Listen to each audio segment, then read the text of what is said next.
Hello everyone, Levon Dermendjian here, USA Water Polo National Referee Manager. Today I'm going to discuss the center position, and more specifically, the center position away from the ball.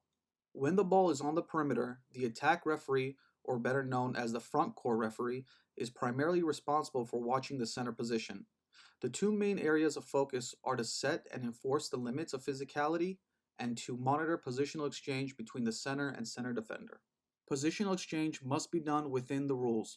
Pulling, sinking, ducking under, and holding are all illegal and must be called when an advantage is gained or the physicality reaches an unacceptable level. It has been noted that far too often while the ball is on the perimeter, the center defender is allowed to hold, sink, and play quote-unquote heavy defense without being excluded. Many times what we do see is the center reacting to the physicality to either separate from the defender or to regain the position that they lost, and then are quickly penalized with an offensive foul for such actions. For an exclusion away from the ball at the center position, new this year is the interpretation that a quick pass cannot be made into the center until the referee signals the excluded player's cap number. This delay is intended to be brief, and the referees are not to delay the showing of the number. It is not the responsibility of the referees to ensure that the defense covers the center position. If the ball is passed into the center before the excluded player's cap number is signaled, the referee will whistle to stop play and for a free throw to be taken at the spot of the ball. Now let's watch a few videos regarding the center position. Andrew Todd puts the ball out on top to Norris.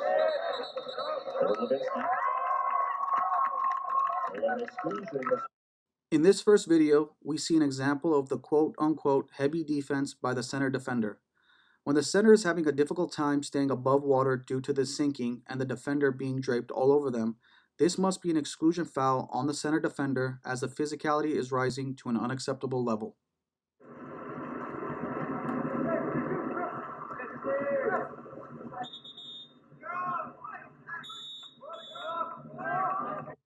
Here we see an exclusion foul against the center defender for going on top and sinking the center. Although the call was correct, it's important to note that an exclusion should have been called sooner. When the center attempted to swim to a deeper position, the center defender very clearly held the center with both hands. The exclusion should have been called there. By delaying an obvious exclusion call, the physicality escalated and led to the defender swimming on top of the center.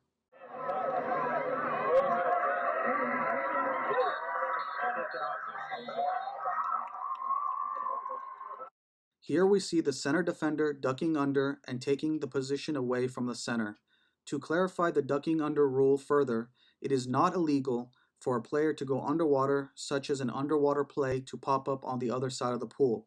However, when two players are playing against each other for position, one cannot duck under the other to take away the advantage.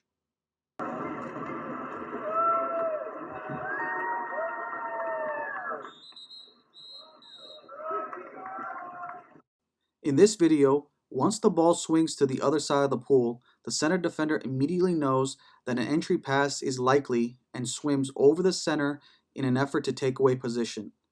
Although the exclusion was called, it could have been called sooner to de-escalate the physicality and to avoid the second sink by the defender.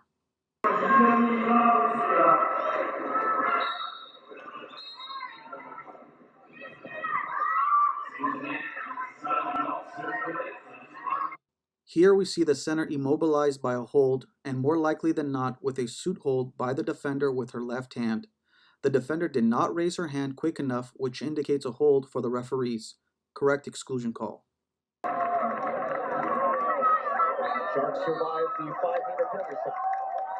In this video, we see an offensive foul against the center. The center's first contact with the defender is with two hands and above the water. The defender does a good job trying to swim to clearly expose the hold. Clear holding fouls above the water, such as this, should be addressed by the referees regardless of where the ball is.